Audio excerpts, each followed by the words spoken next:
Yeah, so CES, the Consumer Electronics Show in Vegas.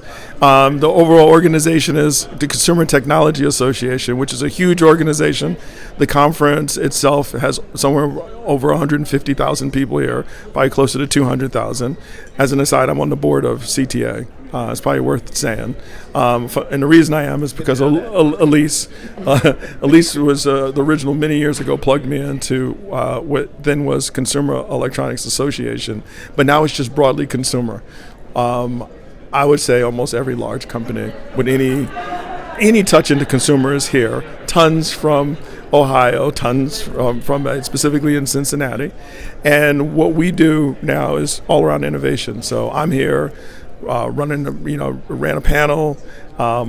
Elise has a whole area around resiliency, manufacturing technologies, and we're networking with large, medium, small size companies and supporting our own companies. Elise, say a little bit more about those two areas. Yeah, sure. So, and I know this is an area that Centrifuge cares a lot about with sustainability. A couple years ago, Carmichael and I, in talking with the Consumer Technology Association, really thought that there should be a focus here around resilient technologies. So, technologies that keep the world healthy, safe, warm, powered, secure, right? Yep. And these, obviously, our mission at Material Impact is, not only to develop innovation around material science, products enabled by material science, but also to solve some of the world's biggest problems with those technologies. And so that's what the resilience track at CES is really all about.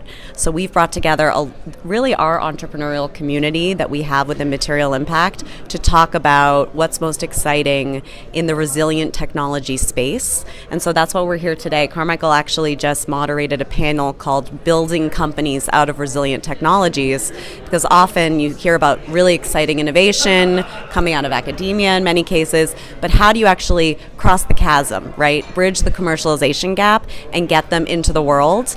And our relationship with Centrifuge, and we think about partnering with industry, that is really the key, right? Is translating something out of a lab and into the marketplace so that it can scale up and actually have the impact that we're trying to have. So, can you give me a couple tweets on just what the amazing startups I just heard from that are kind of sure. So one of ground? Material Impact's recent portfolio companies is a company called Infinite Cooling, and really this company, which is out of MIT, leverages electromagnetic fields to actually capture the water that's leaving cooling towers in power plants and recycles that water so that it can be reused again and again. So industrial processes for water consumption, it is a huge water consumer in the world. I mean, how many billions or millions of gallons a year? 130 million gallons per year per plant.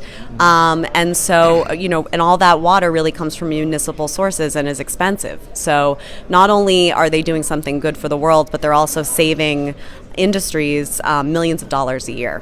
And so we're really excited about the technology. They're already installing their technology on power plants today and will be commercial in the next 1 to 2 years. And I'll let Carmichael talk about C16. Yeah, so in addition to material impact companies, we're just in general trying to help the community at large. And so every once in a while we come across an amazing founder, CEO on a really important topic. And if you look at all the deforestation issues, if you look at all the fires, period, right now, I feel like every 6 months is a new geography. Now everybody's focused on Australia, as they should be. But, you can even look at what was going on in South Africa for a period of time. And you don't have to leave the U.S. to kind of look at what happens with fires out west.